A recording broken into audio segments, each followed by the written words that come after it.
Hi there, welcome back to another episode of the Anime Hime podcast. Thank you so much for tuning in. I really appreciate it.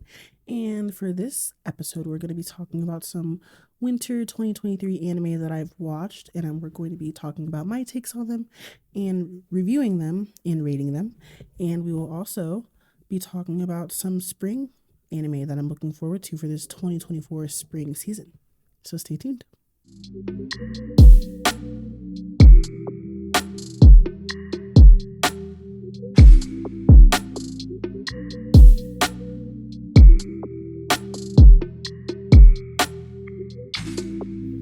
All right, welcome back. We're going to jump straight in, but first, of course, we're going to start with a question. That question being, what's a sports anime that you watched that you weren't at all expecting to enjoy, let alone finish? For me, it's Backflip or Bakuten, I'm pretty sure, in the Japanese title. It's an anime about a high school men's rhythmic gymnastics team. Yes, you heard that right. A men's rhythmic gymnastics team. I wasn't expecting to enjoy it, but it was honestly so much fun to watch. And for the BL people out there, there's lots of headcanons for you. So it's very enjoyable, just like Haikyuu. I didn't say that out loud. And fun fact, the guys who make the music for the band Given in the show actually performed the OP as well. It was a really nice surprise hearing them introduce this anime. So I suggest you go give it a watch on Crunchyroll. I was so excited to hear them start singing. Like the second I heard them, of course I recognized them because I obviously picture that voice with Mafuyu, who I love so much. So yeah, go give it a watch on Crunchyroll. It's actually pretty good. It's very interesting. I hope we get a season 2. You know how that goes. We could be waiting forever. And with that being said, we're going to move right along into my takes on the winter 2023 anime season, starting off with Tales of Wedding Rings. So how this is going to go, I'm going to review the plot, the music, the animation, the characters, and how much or how little fan service there is, rate them on a scale out of 10, and take that average, and that's going to be my overall scoring of each anime. And for me, I created this system so I can better rate each category. I'm really bad with putting a number to my feelings like that. So unless I look at them in a very systematic way, I will probably be spitballing. And honestly, some of the scores are pretty close to my spitballs, but it's more fun this way. So with that being said, let's get right into the plot summary of Tales of Wedding Rings. Sato is a high school boy in love with his best friend Hime, an unearthly beauty from another realm, which he doesn't know at the time. So when she moves back to her home world to get married, Sato doesn't think twice. He follows her and crashes the wedding. Then, after a kiss from Hime, he suddenly becomes the new groom. But here, Hime is a ring princess, and her husband is destined to be the ring king, a hero of immense power. So, okay, I'm going to take the summary and basically I'm going to assess how well the story, the show followed their own plot summary and just give my own opinions of what happened with the show and just the overall quality of the plot and just everything that happened. And personally, I really don't think Sato became that strong by the end of the show. Yes, this will have spoilers as well because I'm literally reviewing the whole show. That's going to include as much of the show as possible to better explain my point. So, yeah, Sato, I really didn't think he became that strong by the end of it. And yeah, they don't really solve any of the problems throughout the show. They are given way too many convenient plot devices that make the storytelling really choppy and amateurish. I feel like if they had shortened the plot, it would have made a lot more sense. The pacing of the story, because it just moved so fast and it was just filled with back to back parts of the story, but it just didn't make it was just really choppy as well. It was fast but choppy. So yeah, I felt the plot here and the overall theme of the show deserved a 6. And yeah, next we're gonna go on to the music. The OP is called Lover's Eye by Shizuke and I honestly felt it had a classic feel, a classic isekai, very old school almost type of intro. And it made me feel like I'm watching, like I said, an older anime than something that's airing in the beginning of 2024. That being said, it's a decent song that suits the look of the show because the show is kind of, I would say it's probably a lower budget show, and we'll get into the animation a little bit later. Um, but yeah, it's a decent song, suits the look of the show, but it didn't really do much for me. I didn't really like it that much, and it didn't make it into the playlist. My playlist, I Am a Weeb on Spotify. Go hit that up. Go follow it. It's a pretty banging playlist. And this song did not make the cut. Moving on to the ED, the ending song, titled Kokoro no Naka, In the Heart by Alia. The initial like the visual design kind of carried most of the ending ED for me personally, and as you know, it's just like a key visual of all the girls. But I like the sound of it more than the OP. And that's really all I wrote here. I didn't really like the song. I couldn't really find translations of these songs either online, so I could like at least review the lyrics and try to come at it with a little bit more background as to what they're saying. I really am not sure. But it sounded nice, and it's an ending song. And yeah, so I give it a 6 as well. And yeah, that's the music category. Moving on to the animation. The animation was done by Staple Entertainment, which is a very new animation company. They started in February 2020, and their most other notable work is I Am the Strongest, which came out summer 2023, which I also did not watch. It was notable, and it was only notable when anime titties were on the screen. And I even felt that the color choices were very dull and uncompelling at times. The backgrounds weren't really portrayed very well. Like any of like the almost like NPC type characters weren't really portrayed very well. I didn't really enjoy looking at this anime. It didn't really do much for me. I feel like they could have done a lot more, but again, maybe they had a lower budget. So I give this actually a 5. Again, it only looked pretty when anime titties were on the screen. And again, that's really in the later half of the show is when that animation really kind of picked up. So take it with a grain of salt. Moving on to the characters, I actually maybe went on a little bit of a mini rant here because with how many characters that there were, I think that they lacked a lot of emotional depth across the board.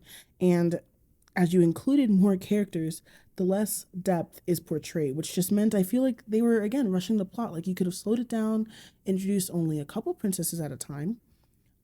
Like within a season, like, you got the Wind Princess, and then you had Grenade, yeah, the woman who was the Beast Princess, the Fire Princess, and then I really don't remember many of the others, honestly.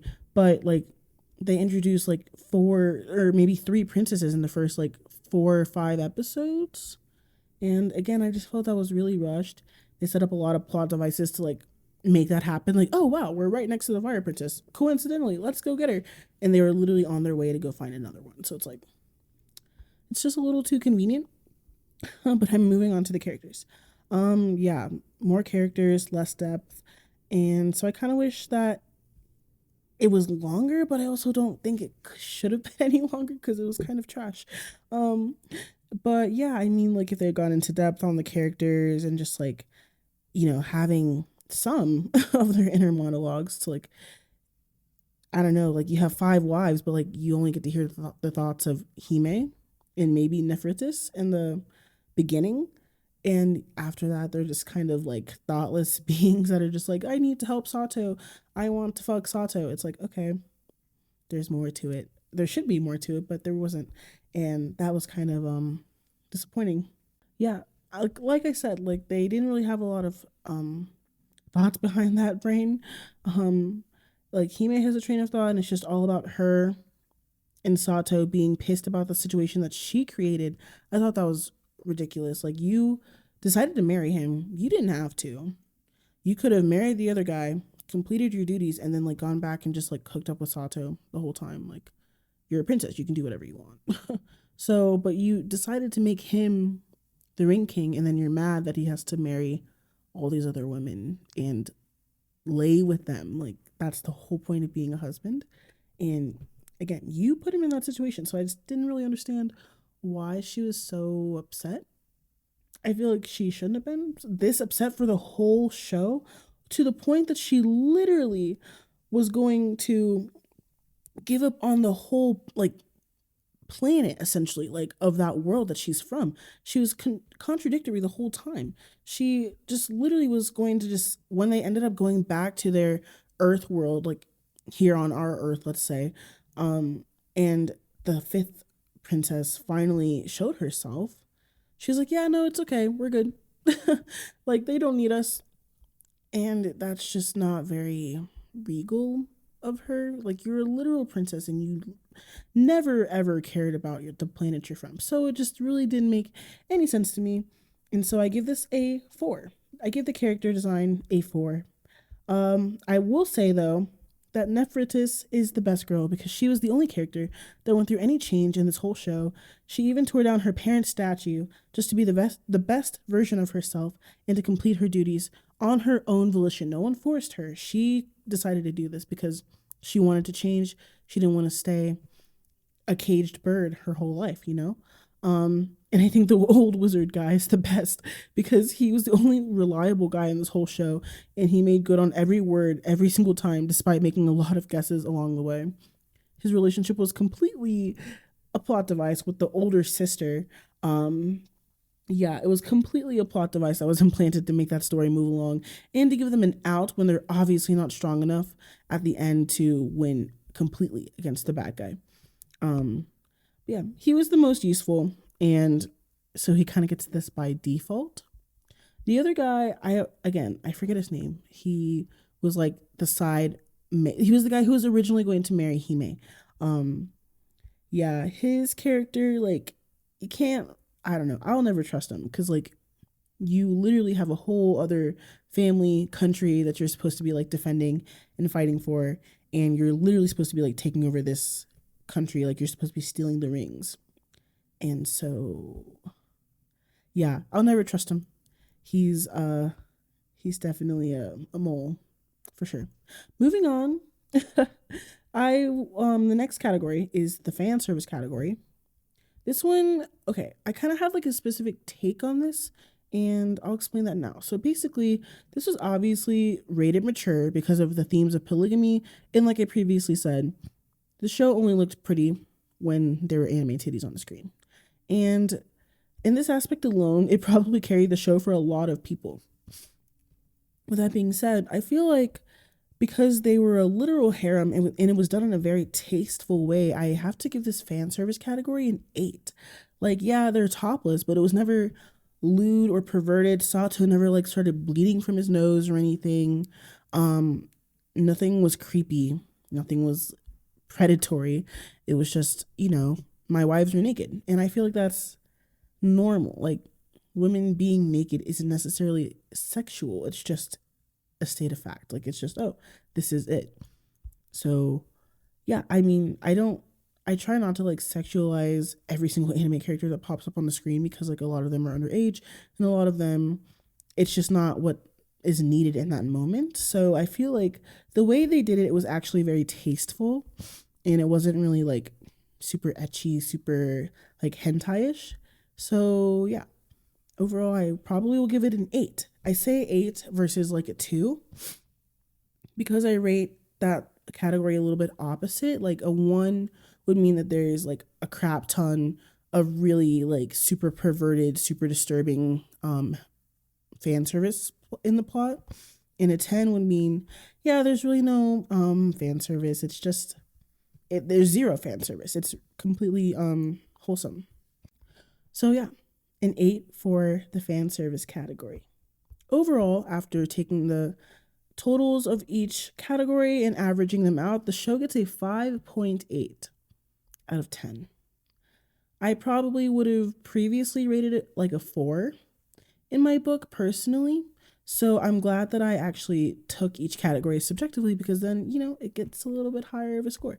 And take that at face value. I mean, it's less than a 6.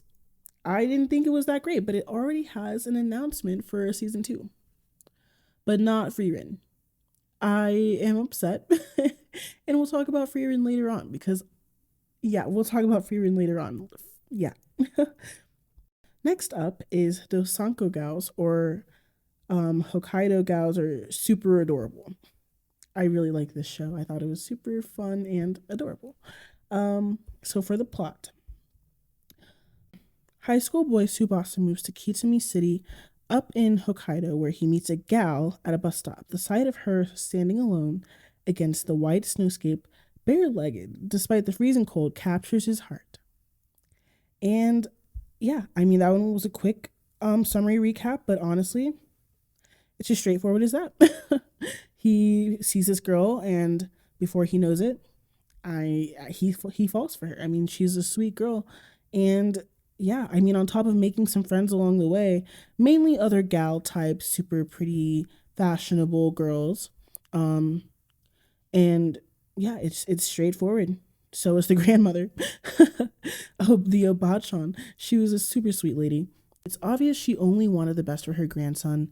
And yeah, I mean, I don't think of her as like the antagonist in this. I don't really think there was much of an antagonist.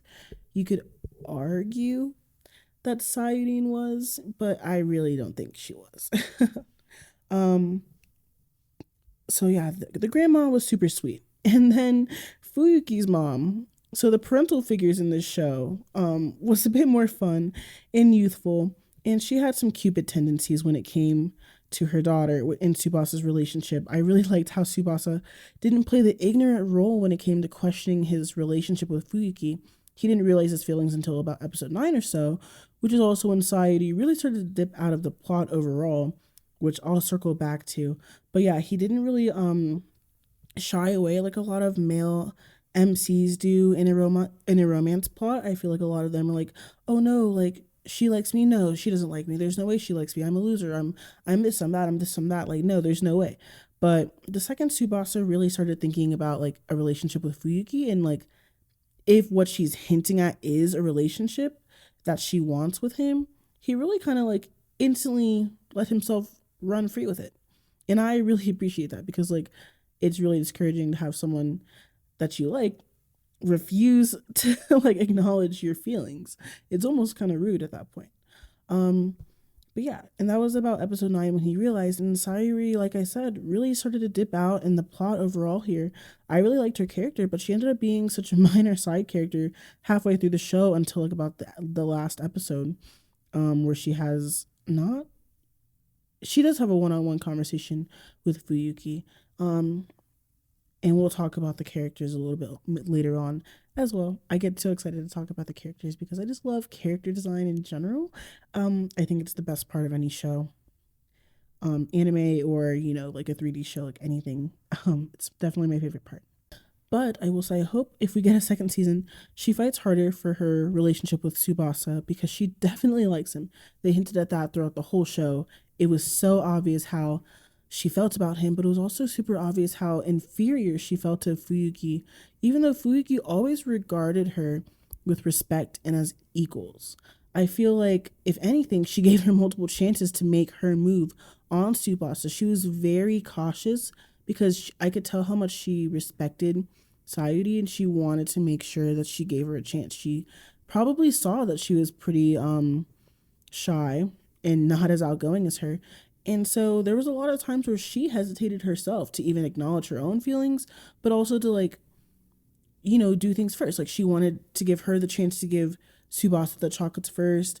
And I even feel like when the teacher was asking who wants to be the second class representative, or the vice president actually, um, it wasn't a long pause, but I feel like she gave her enough time to raise her hand and say, I want to do it. I want to be the vice president to his president. And she didn't. So Fuki made that move. And I feel like after then, it was really at that point, she just completely gave up. And I just felt like she had a chance. She missed out, is what it seems like. But I hope that she does fight harder for her relationship with him, despite the fact that I feel like ultimately this will lead to some type of falling out between them, but not the falling out that leads to like butting heads. It's going to be more like Fuyuki is going to get angry that Sayuri won't do her best towards with her feelings towards Tsubasa. I feel like she's going to get angry that she's being so timid and not fighting. And yeah, I just feel I would be upset too, because it's like you want to respect her, but she's not even respecting herself. And I just feel like that's where it would go if we get a second season. Um, yeah. Overall, though, I feel like Tsubasa goes the best with Fuyuki. They're more like extroverted types. They like to socialize and they like making friends. Whether he's had good luck with it in his past, and I think they're really cute together. I think he needs an outgoing partner. I think that's the type of guy he is. So overall, with all that being said, I give the plot. We're still on just the plot. An 8. And we'll move on to the music. So wow, the music for this show, the opening thing, Namara Menkoi Gao by Masayoshi Ushi, yeah. That was so much fun. Wow. To listen to that song, I listen to it all the time, and I love the beat. I love the little the dance moves that the characters did in the OP's animation. And I loved Masayoshi's voice. It was like kind of thrilling to listen to. It was really fun, and it just made you feel like you're about to have fun watching the show, and it gave me that same feel every time I watched it, but also gave me the same feel as the OP from Kaguya-sama Love is War. That was super fun as well. It just got you super excited to watch the show. And I also just love jazz music in general and that funky type of music, so this was really fun to listen to because of that. It instantly made the playlist. The ending thing, Waya Waya Wa by Asaka. I couldn't find an English translation as well for this one, but her voice paired really well with the retro feel of the song, and I thought she had really great control and pitch for sure. Like she wasn't flat or anything. I thought that was super, I mean, nice to listen to, of course. Her voice is especially striking during the chorus and the second verse as she switches singing styles. I love when people do that and they're singing like Billie Eilish did in her song 8, like how she like completely switches from like the baby voice and then like the really hard hitting voice in that song, and she does that as well in Waya Waya Wa. So go check that out. I think the full length version is much better than the shortened version, because you get the whole song. That's the whole point. And so I give music here an 8. Moving on, or I'm sorry, I can't read. I give the music for this category a 9. Moving on to the animation, I thought the animation was really beautiful, depicting Hokkaido's scenery so beautifully, and the art style was so fun to see. The colors were really pretty and illuminating. I really loved the skiing scene and when Fuyuki and Tsubasa go to Higashi Mokoto Park. The pinks were so beautiful. That scene was just so beautifully animated. Like when she uncovered his eyes, it's like I was there. I want to go to this park one day so badly. It was so beautiful. And the nuances of their emotions really came through visually throughout the whole show, but especially in episode 11. I think episode 11 is where the show's animation hit its peak.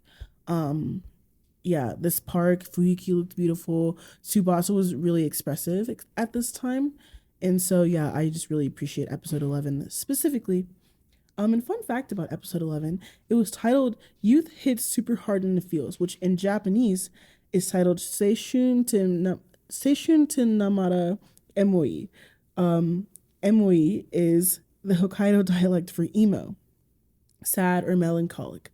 So what they mean in the Japanese translation is youth is super emo, which it absolutely is. It absolutely is emo as crap. But I really enjoyed watching this show and seeing and learning about Hokkaido visually in this animated way. I thought the show was really well done. It wasn't the most substantial rom-com slice of life, which is why I give it a 7 out of 10 for the animation. Yeah, I thought it looked great, but the backgrounds could have used some work, and maybe again with a second season, we'll get that. Moving on to the characters. Okay, I'm just gonna preface this by saying this is not a part of the fan service category. I'm just talking about some of their design choices as valid or invalid as I think they may be. Starting off with Sayuri's sweat aspect.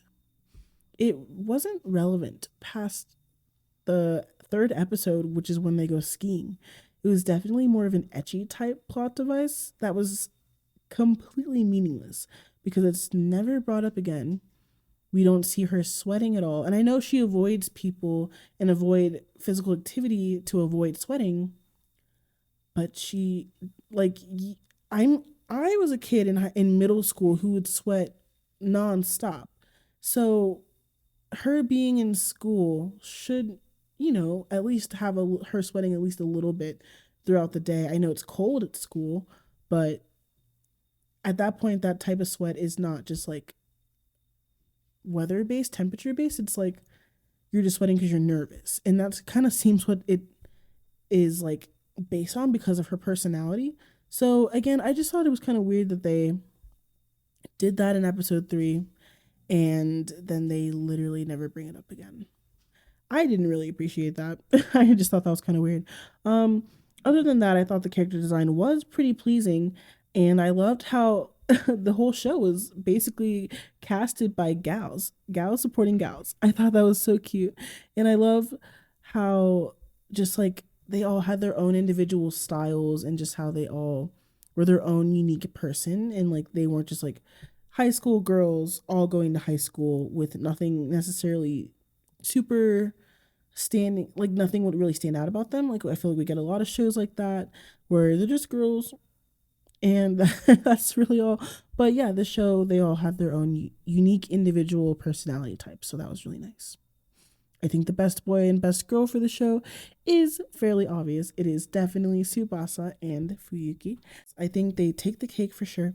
They support each other and actually had mutual feelings for each other on top of being just so inspired by the other. I think they're a really great match. I think the last episode really shows just how much they all influence each other in their weird little love triangle and how they all just want to be the best versions of themselves for each other. I also liked how Fuyuki really saw through people in general. I think best boy and best girl for the show is fairly obvious. It's definitely Tsubasa and Fuyuki. They take the cake for sure. They support each other. And they actually have mutual feelings for each other on top of just being so inspired by the other. I think everyone in this show is inspired by Tsubasa specifically, but Fuyuki and Sayuri's relationship is very rivalry-ish. And they push each other to be the best versions of themselves. And I think that's super great to have for two female best friends in anime. I feel like we don't get that portrayed properly very often, and so yeah, I really appreciated that. So we're gonna jump right into Cherry Magic. The plot summary starts off with Adachi, a 30-year-old virgin who develops the power to read people's minds by touching them. After brushing against his handsome colleague, he realizes that his colleague has a raging crush on no one other than himself. And that's a pretty short summary, but it's pretty straightforward. They work together. He brushes up against his colleague after turning 30, getting the powers, and he realizes that his coworker is madly in love with him. I thought the plot and the story overall was so cute and so funny. I loved when the characters' true selves or like their internal thoughts are brought forward into the light. I really liked the side story as well with Suge and Minato. I think focusing on the side romance can be distracting usually, and it can take away from the story as a whole. But I really loved how they did it. They really incorporated the side characters into the main aspect of the plot, and they made it work for them versus against them, like taking away and having two completely different stories that have nothing to do with each other. Yeah, I feel like the show did a really good job giving the viewer what seems to be a very overall mature and self-conscious love story. So I give the plot an 8. Moving on to the music category, the OP is titled Hajimete wa Zanbuku ni by Koei ni Naranayo. It is a decent OP, but there were no lyrics anywhere online, and it didn't really stand out to me all that much. And I almost wish that the ending song was the opening song instead. It was more energetic and it made me feel more excited to watch the show, but then it would be over and then I'd have to start with a dull OP. And then, the OP really does have an effect on your mood going into a show. So I really wish that they had switched it. The ending song is titled Magical Love by Chiaki Kobayashi and Ryota Suzuki. I thought this was such a cute song, and I love that the characters sang the ending song themselves. That was done super well, and because of this, they get a whole extra point here in the music category. Um, and they sing it super well. It's a much more stimulating song than the OP, and again, I really wish it was switched. So I give this category a 7. Moving on to the characters and the designs. First off, shout out to the Fujoshi office worker girl. She was the best girl, hands down. Like, automatically, she gets best girl. We need more feral and sweet energy for us BL headcanoners out there.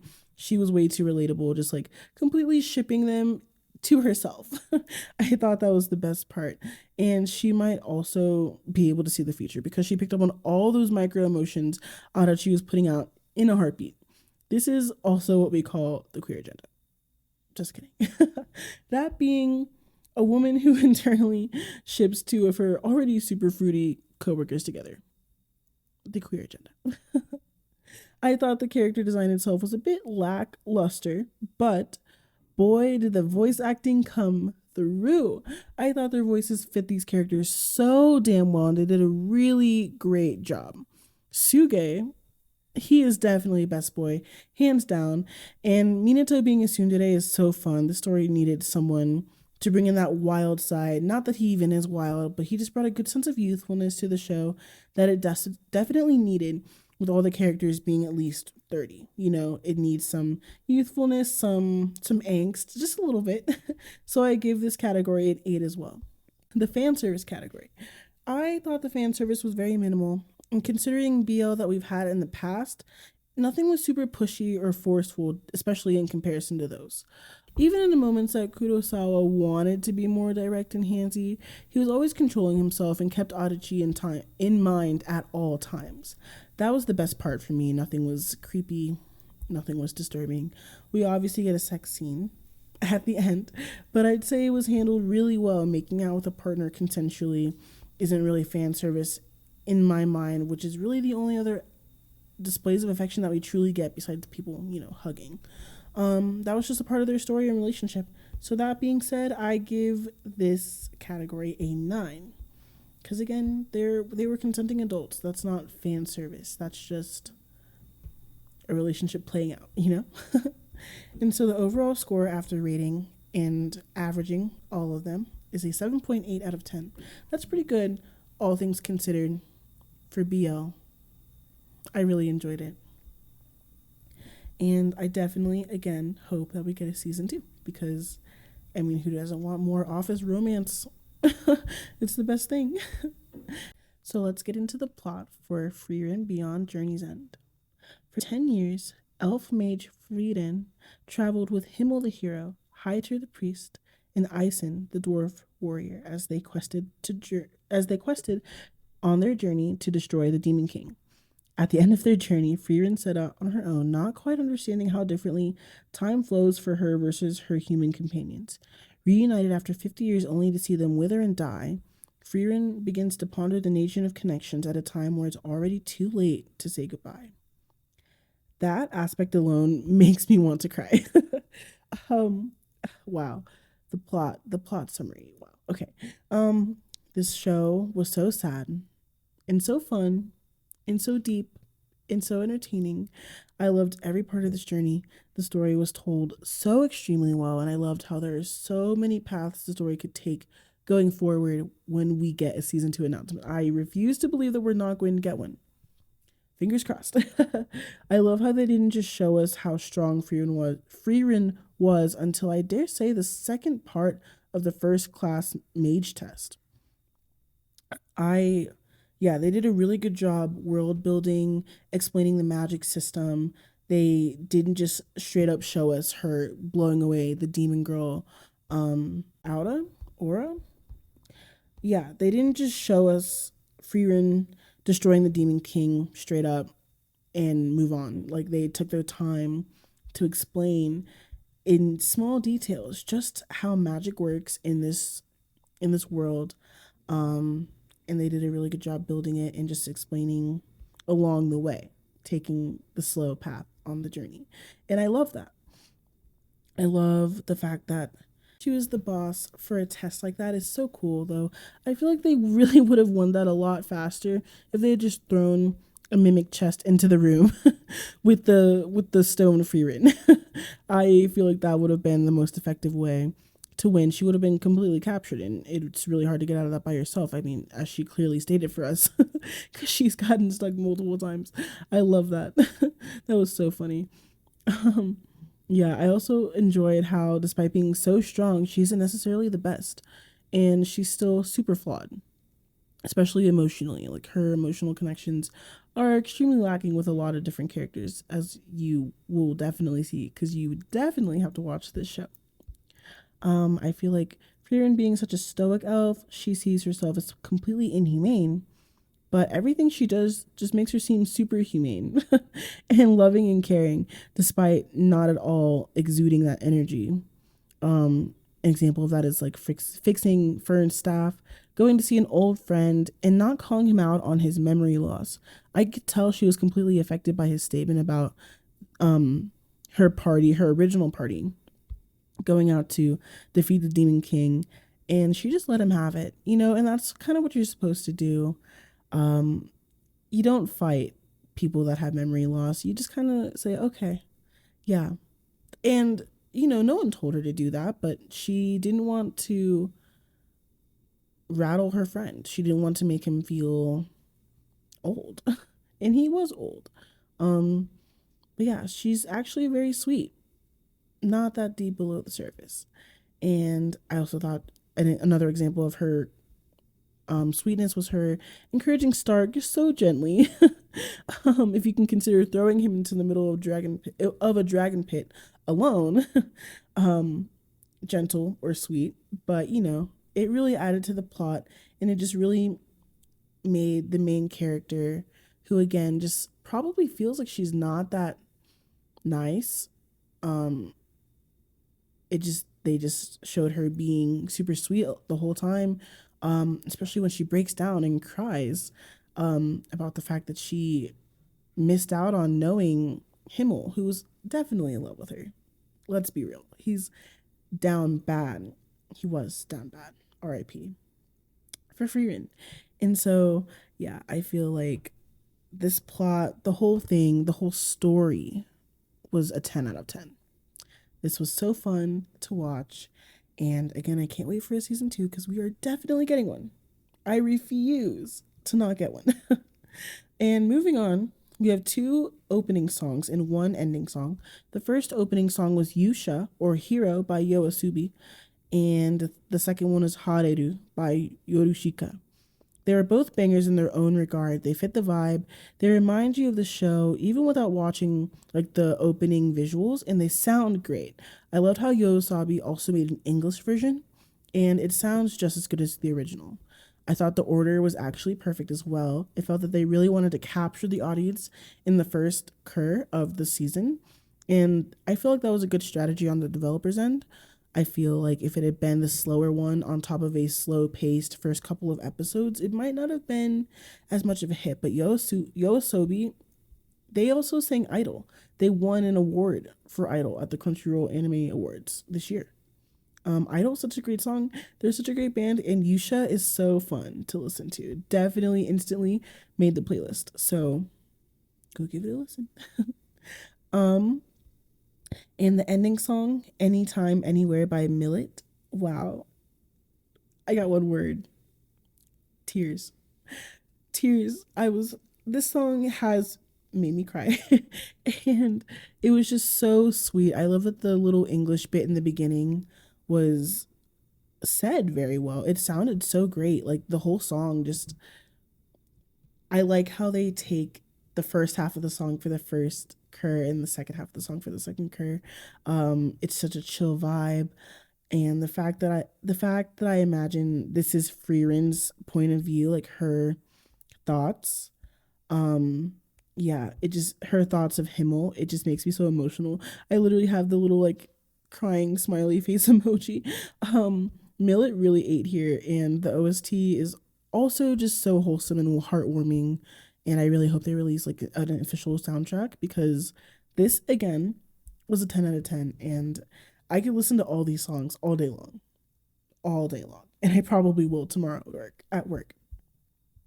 Moving on to the animation, I speechless. I was completely speechless. It looked so good the whole time. The mage test, Frieren's aura when fighting the demon aura, the hair animation in this show, the flowers that they conjured for Himmel, the backgrounds, it was all too good. It was all so perfectly done. And I can only imagine they took their time with this. Like a show like Frieren, it would be really ironic if they had rushed the producers and the artists animating the show and just spat it out with no second thought. Like I can tell they took their time. Like those big fight scenes, like you really got to see a lot of different types of magic, and I feel like they put a lot of thought into how each of those magics were to be portrayed visually. The show is so beautiful to look at again, so I give it a 10 out of 10 as well. The characters, I'm gonna come right out and say it. I give it a 9.5, and I only give it a point 0.5. They only lose a point 0.5 because I wish Stark was a little bit more prominent in the last bit of the second cur. I love the character design and the backstories we got for so many characters. I think they all regard Frieren in such a high regard. It's really funny to have the characters closest to her, which I feel was Fern, Heiter, Himmel, really see, and Stark, of course, really see right through her personality and see how obviously clumsy she is, and extremely so. um, Despite being so offhandish and stoic. Stoic is the word for season 2. Or I'm so sorry, for the winter season 2023. Wow, words. Yeah, stoic is the word. And I would love to get an OVA or something more about Stark when he was just hanging around during the mage test that wasn't very fast. It took some time and there was a lot of waiting in between. So yeah, I'd love to see a little bit more about Stark. I really loved his character, and I feel like I am definitely a Stark Kinney.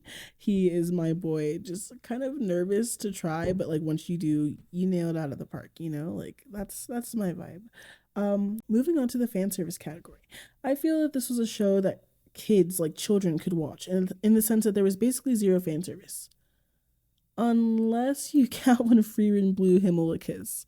He almost died in that moment. That was so cute, and I love their relationship. I can't stop talking about it. We're thinking about it because, the whole aspect of their relationship is like it's anything you imagine is a headcanon because like we don't really get to see a lot of like Himmel being in love with Frieren, except in those moments where they pretty much flat out say it. Like when he gave her what was it, the pin, um that design meant eternal love, and he dropped on one knee and gave it to her. That was so sweet. That's my fan service. That's what I'm here for. But yeah, since there was no like actually etchy moments in this show, I give it a 10 because that's what this category is. And when there's no fan service, it gets a 10. Because, not every woman that watches anime wants to see women being sexualized, extremely sexualized for essentially no reason. So the overall score, after averaging out all the scores, is a 9.9. That's crazy. I don't think I've ever rated anything that high. I mean, I'm obviously super new to my own rating scale, but that's still pretty high. And I want to take a moment to talk about how I rated the show so highly because there's a lot of debate as to whether or not the show is overhyped, and I really don't think it's overhyped. I made this rating scale again, so I didn't just throw out random numbers without reasoning, and I looked at everything super objectively. I try to be realistic while also taking into account my gut feelings about each category. And while the show is peaceful, it bangs. It slaps. If you only like super hype fighting based shows with no romance subplots and no like emotional depth, you obviously will not like Frieren. That's okay. And that just means the show isn't for you. But I feel like the people that are saying the show is overhyped are also the people that don't appreciate good writing. So, Yeah, Freeren's just an honestly really well made story. It's worth the rate, and I feel like a lot of people enjoyed not feeling rushed with this show. They could just put it on and relax. I've heard a lot of people will watch it before bed. Um, yeah, I mean, I think the key takeaway with what they did with this show is just how you spend your short time on this earth is super important, and you got to take it slowly but intentionally. Be purposeful and just never stop working towards your goals. And like, I feel like even the theme of how the show is made truly encapsulates that. So yeah, Frieren gets a 9.9 out of 10. And I'm proud to say so. Because again, I loved it. I'm probably going to rewatch it like every winter. That's going to be my new Harry Potter. That was so good.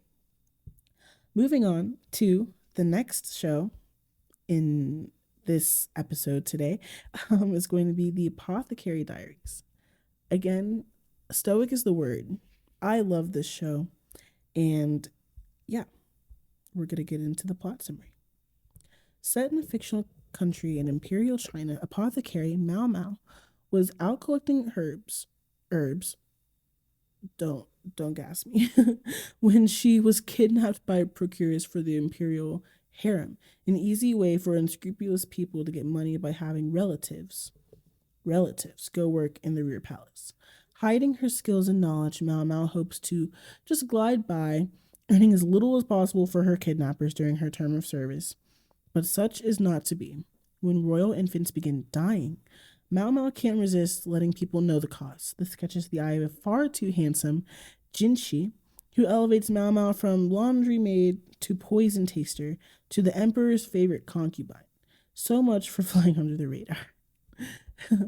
I like how they ended on a little joke for the summary.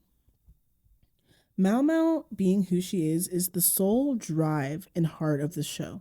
She is so humble and caring and passionate about her interests.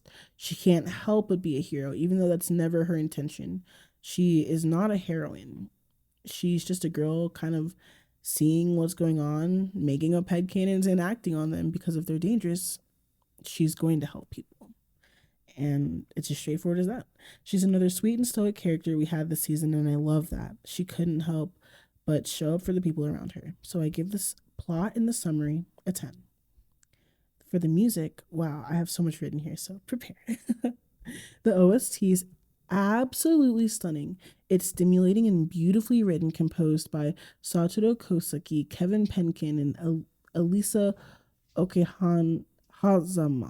Okehazama. Now available everywhere. So yeah, that's the OST and the OP Hananinate by Yoku Shakai. I thought that it was a really fun, upbeat sound, and it was so fun to listen to. And again, it just got you excited for the show to come. The second OP was Ambivalent by Uru, and I thought this was super chill, but I feel like with how much the second song or the first song popped off, it was a little bit slow for me, but I did enjoy it. It didn't make it into my playlist. The first one, Be a Flower, absolutely did. That's such a fun song to listen to. I probably listen to it every day. For the ending songs, the first one we have Aikotoba, which is Password by Aina the End. And the second one is Aiwa Kusuri by Wachi. I didn't love the first one, but it wasn't bad. And that's really all I have written down. I don't usually stick around for the ending songs too much. I did listen to them as I was writing this, and again, it wasn't a bad song. It didn't really super stick out to me, but I won't say it was bad. In the second one, the guitar solo in the full version is really what made me give this song a second glance, like a double take. I was like, whoa, that's a cool guitar solo. Got to give that a listen. um, and I did, and it was really good, and I really liked his voice in the song, and I actually might throw it into the playlist. And I gotta shout out the song inserts in this show. There are 4 song inserts. He had one in episode 3, episode 9, episode 12, and episode 19. And I won't go too in depth on those, but they were really beautiful. I felt like they complemented the visual aspect of the show so much. And with all of that being said about the OST, the 2 opening songs and the 2 ending songs, and the inserts, I rate this category a 9 out of 10. Moving on to the animation, I'll have to stop myself very early on because I could talk about this animation for days. It was so beautiful. I loved all the colors and the backgrounds. I loved the character designs for all of the different concubines. We'll talk about that again in the characters aspect of this reading. But yeah, I mean, all the dancing was just animated so well. Anytime Mao Mao was running, she looked amazing. Like the muscles in this show looked really well drawn as well. And yeah, I mean, it was just a really great show to look at. And I rate this a 9 out of 10. The characters. Moving on to that, the characters and their design and their personalities in the show were so imperative. I feel like every little bit about the character was so thought out and really made you feel like a whirlwind of emotions every time you got like a whiff of their emotions, and it just flowed so well. They all worked really well together. But yeah, I really love the duality of Mao Mao as well in this show. um I feel like seeing her go from her more tomboyish freckled appearance to her many different looks of full glam was just so fun to see. I loved again her duality and just seeing her like change personalities almost a little bit. Except I really can't even agree with my own statement there because she really stayed true to herself. Even when tasting poison, she just made this face of just like pure ecstatic enjoyment and then, yep, this is poisoned and runs off. And everyone's just like, wait, I was just watching how beautiful you were and now you're telling me you're poisoned? But yeah, again, like I said previously as well, the color choices for each concubine, for all the courtesans back at the Vertigus house, even the father's design choices were all so perfectly selected. And also Jinshi's character design, I really liked how he was pretty much all cool tones, and Mao Mao, even while wearing green, was very warm tone. And I feel like they really complemented each other. And it really also just go to show, it went to show how um I mean, like when you're outside working all day long, you have more of a tan complexion, and Jinshi was a little bit more pale. So I think those tiny details again make it just a really amazing show. So I give the characters and their design a 10. Onto the fan service category. I would say there's a little bit of body flaunting, especially with the courtesans and Liaku. Can't forget about that guy and his huge muscles. Um, but really, outside of that, there was nothing over the top or too distracting. I think their literal job, like especially the courtesans, was to be stacked and beautiful. So obviously they're going to portray that because that's what concubines, or I'm sorry, courtesans were in Imperial China. So yeah, I mean the show did a really good job portraying that. And besides again the scene with Liaku, it really was there really wasn't too much fan service. So I give this a 9 out of 10. After taking all those and averaging them out, we get an overall score of 9.4. Not too bad. Not too bad at all. I mean, it's still a freaking 9. Apothecary Diaries is definitely up there for me. I'm a huge fan of the show, and I can't wait for more. We actually have a season 2 announcement. Yay! So that'll be super exciting to see as well. Moving on to the final show I'll be rating in this episode, we have A Sign of Affection. Loved it. There were so many shows I just absolutely adored in this winter 2023 season. And I mean, looking forward to spring, I have almost 18 shows that I want to finish. This is about half of the winter shows that I watched, but I mean, like I said, I got 18 for next season. I don't even know how I'm going to make enough time to watch all of them, let alone talk about them. So I might need to only talk about a few on the show. I'd love to review every single one, but right now, as I'm still in Colorado before my move, I don't have as much time as I'd love to have. So I digress. The plot summary for A Sign of Affection. Yuki is a typical college student whose world revolves around her friends, social media, and the latest sales. When a chance encounter on a train leads to her meeting a friend of a friend and fellow student Itsuomi-san, Her world starts to widen, but even though Itsuomi can speak three languages, sign language isn't one of them. And that was the literal that was the literal end of that plot summary. Pretty short. I don't feel like the plot summary really delivered on what you're going to be expecting or what you should expect when watching this show. It doesn't even mention her hearing loss, her loss of hearing. But maybe that was strategic. But if it was strategic, I just feel like that's kind of weird considering the whole point of the show is that Yuki is deaf and communicates largely through sign language. Um, I think Yuki not being able to hear was actually the best part of the show. It opens up a conversation for what different disabilities and the representation look like in Japan. Representation is really big in this show, and I will talk about that in a little bit. But yeah, I just thought it was weird that they didn't even include her disabilities, but they talk about Itsuomi not being able to sign. They kind of have to go hand in hand, you know. It also doesn't mention any romance plots or any other character, and I'd say every one of the supporting characters played a major role in this series. I think their love story is one of the fastest I've seen in anime in a while. But hey, when you know, you know. And again, I just feel like they should have included a little bit more depth in that plot summary. And maybe it's just the one that I found. I got that one from animenewsnetwork.com. And so, um, yeah, it doesn't mention any other characters, but that's okay. The show is very almost equally distributed between all the other characters. So it's really interesting to watch. Um, but yeah, I think their love story is pretty fast. And like I said, when you know, Itsuomi literally said that they could meet at any point in time, anywhere, as anyone, and he'd still fall for Yuki. That's freaking precious. It's so cute.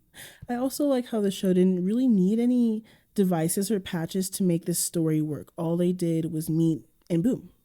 You know, that's pretty cute. Well, maybe there was one. Yuki's friend Rin-chan really liked Itsuomi's cousin Kyoya, who also works at the restaurant or bar restaurant with Itsuomi. So they all spend a lot of time with each other. And I barely consider that as a plot device or patch. It just was another aspect of the show, you know? Overall, I'd say this was a great love story about a love triangle, love at first sight, trying your best to make someone fall for you, and never giving up. I give it a 9. The music, so the OP was Yuki no Ne by Noble Bright. And as I listened to the full version, it's much better than the shortened TV size version. To the point that I almost want to change my initial rating, which I did. The lead singer's voice is amazing, and he has so much vocal control. And his range, his falsetto, yeah, I'll be listening to that much more often. I'll be listening to that band much more often. It's definitely going into the playlist. The ending song, Snow Spring by Cho Kyu Mei, not my favorite song, but it's very cute and it sounds like a fun snow day. It sounds like the audio version of a fun snow day. Um, and the OST, it didn't really stand out much to me, but I know it wasn't bad. You know, I'm not gonna go back and rewatch every episode just to listen to the background music, but it didn't stand out to me too much. But I know I didn't like feel disturbed or distaste while listening to it, so I give it all an 8. The animation, where to even begin? This show is so outstandingly beautiful, with everything, everyone, the food, the alcohol bottles on the shelves at the bar, the representations of all the different characters from different parts of the world. Every time Yuki and Itsuomi got close, it's like the world around them brightened. I thought this was so visually appealing. The colors might have been my favorite part, honestly. Um, Especially when they would show us flowers, like that one scene. I think it was the date episode. That's episode 11. Episode 11. Yeah, that was gorgeous. And their sign language, animating sign language sounds really hard. I'm not gonna lie, it sounds really difficult, but yeah, I just thought that they did it really well. It looked so good, it was insane. You could actually follow it, and funnily enough, I think it made me like catching on to some Japanese terms a little easier, like the words themselves versus the sign. I thought that was all really well done. So I give the animation a whopping 10 out of 10. The characters, I thought they were all extremely thought out. I think the representation of disabilities was really well done. I liked how every single character interacted with someone that's not a part of their circle, and it made it really realistic for me. I also like how they didn't really have an antagonist, and you could argue that Oshi was the antagonist, and he definitely is prickly. I did not like him at first. I would have called him an antagonist at the beginning of the show. But as you continue to watch more of the show and you unravel some of his layers, he's really just the most uptight tsundere there ever was. He's really just a guy who likes a girl and refuses to admit it to himself and refuses to act on it because that would be embarrassing. And I don't know why he never made a move, because it's not like Yuki was super interested in anyone else. It would seem like in high school, and he was friends with her all from middle or from elementary school to college. They didn't have to go to the same college, but he followed her there, probably to protect her, which again is super adorable. But yeah, he could have been a bit more upfront. And Yuki even tells him to like wear your heart on your sleeve a little bit more. And he does. He takes her advice straight to heart. So I'm not pro Oshi, but I definitely don't hate the guy. And neither does Itsuomi. So I'll follow his lead. I also like the lack of drama in general between Itsuomi and Yuki. It was just peace and love. And they really just wanted their characters to just get along and just fall in love, and that's all it had to be. It doesn't need to be anything ridiculous. There doesn't need to be drama, like Yuki was never insecure when Emma came around. She was definitely questioning it and was questioning Itsuomi, but she never compared herself to Emma. And I think that's really important. So I give this category of the characters and their designs a 10 out of 10. Fan service, I'm going to keep this short and sweet. There is zero fan service. Zero. None. And that's very refreshing these days. It was very fluffy and it was very wholesome and respectful. So I give it a 10. And after averaging all the scores, it was a 9.4 as well out of 10. And that's about all I have for winter 2023 anime part one. Part two is going to be in next week's episode. And I'll also talk about some anime that I dropped in the next episode. Moving on, because wow, that was a long little category of the seasonal anime that I was watching.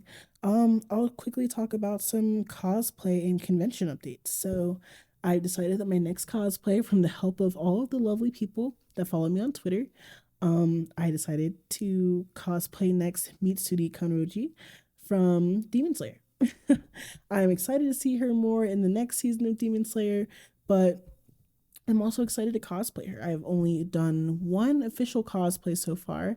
Go check that out on my cosplay Instagram at AnimeHime Cosplay, and go see me cosplay Gojo Sato. That was really fun, and I'm really excited for her to be my next one. I'm really excited to also get some green contacts. I didn't think I would really enjoy wearing contacts, but I actually took off the Gojo ones and it made me love my eyes even more. So, it's fine. I'm really excited to get green ones.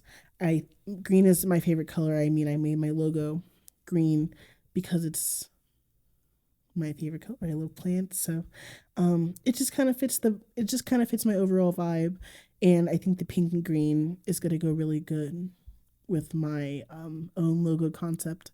So I'm really excited to cosplay her at NakaCon Anime Convention in Kansas.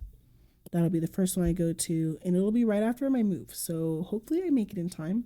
If not, maybe I'll pull something out of my closet and take it easy for that one and really dedicate some real time and energy to this Mitsuri one, because I want to nail it. In my own way, I'm going to nail it with a twist. So get pumped. And I'm gonna just kind of briefly go through some of the anime that I'm gonna watch this spring. I just have short little blurbs here of what's to come in the next season. The first one is going to be that time I was reincarnated as a slime, and we're going to see Rimuru and question who his real allies are as he tries to make a world where humans and demons can thrive together. I feel like that's been his ultimate goal this whole time, so it's going to be nice to see him expand on that while, you know, probably making his inner circle a bit smaller. There's a lot of characters in that cast, so questioning who his real allies are is probably a good idea at this point. Next up, we got Mushoku Tensei. If you follow me on Twitter, again, you know I'm super excited for this show. We're going to be getting the Newlyweds arc. And if you're not excited for that, I don't know what to tell you, man. This is such a great isekai. And I think seeing Rudy get married is just going to be like the cherry on top of that whole show. I think it's going to be kind of ironic that he's going to be getting married, wholesomely married. Next up, we got Hibike Euphonium. Now, forgive me if I'm wrong, but I thought that in season 2 they left off in their first year still. I didn't expect them to be in their third year in the next season, but maybe I'm missing something. Um, yeah, they're supposed to be going into their third year to try to get their long desired win at gold at nationals. And so we'll see how that goes. I'm super excited to see more cute girls doing cute band things. And yeah, I mean, it seems like such a cute show. Next, we got Unnamed Memory. And basically, this guy's trying to break his curse. And the witch who could break his curse has an instinct, strange connection with him. And so it's going to be a curious courtship that begins between them that threatens to shake the power structures of their world. So someone's going to have to, one of these power scaling guys are going to have to get on this, because if their relationship is enough to shake the power structures of the whole world, someone needs to tell me if she's stronger than, you know, freaking like Deku or Naruto or freaking Ichigo or one of those classic MCs, because yeah, interesting. Okay. Next is Whispering Me a Love Song. It's gonna be the girls' love show this season, and basically, the girl that writes a love confession to the main character makes the main character fall in love with her, but she didn't mean it as a love confession. She meant it as like, "Oh, I admire you." But now, and it says here in the synopsis that you can't unring a bell once struck. So basically, now I think the main character is going to be trying to make the letter writer Himari fall for her and not just her music. And that just sounds super funny. I wasn't expecting this to be a funny show, just looking at the art, like the key visual. Um, but we'll check it out. And I'm excited to see where it goes. Next, we have Windbreaker, the delinquent anime. I hope this isn't like Tokyo Revengers. I was personally not a fan of Tokyo Revengers in any way, shape, or form, besides the OP bangs. But I don't know. I just feel like Tokyo Revengers was not my thing. But this does seem interesting. This guy, it says in the last line of the synopsis, Haruka's not interested in being a hero or a part of any sort of team. He just wants to fight his way to the top. And I mean, I feel like with this guy, it's going to be all hands on deck trying to get him to calm down and not just fight people at first sight. So we'll see how this goes. His name is Haruka Sakura, which is a pretty cute name for a guy who just wants to throw hands all the time, but we'll see how it goes. Next, we have Jisan Basan Wakagairu. And this is one that I've talked about on Threads a little bit. I think this is going to be the cutest show that's geared towards a more older audience. I feel like anime is going to be taking a little bit more of a turn to entice an older audience to either continue watching or to start watching anime. And basically, they eat an apple that spontaneously regains their youth off of their apple farm. I think it's cute they have an apple farm together. But even after being reinvigorated, they continue to live at a grandparently pace. I really like that term. Again, I think this is super fucking cute, and I'm excited to see where this goes and how far it takes us into their lives. And last but not least, we have the many sides of voice actor radio. Yuhi and Yasumi, who are both voice actresses that go to the same class and the same high school, host a radio program together. And those are their stage names. Their real names are Yumiko and Chika. Yumiko is a garu, and Chika is a quiet girl. They are diametrically opposed in appearance and personality, and they get into fights when they are not on air. I think my tweet that I posted about this was podcasting frenemies question mark.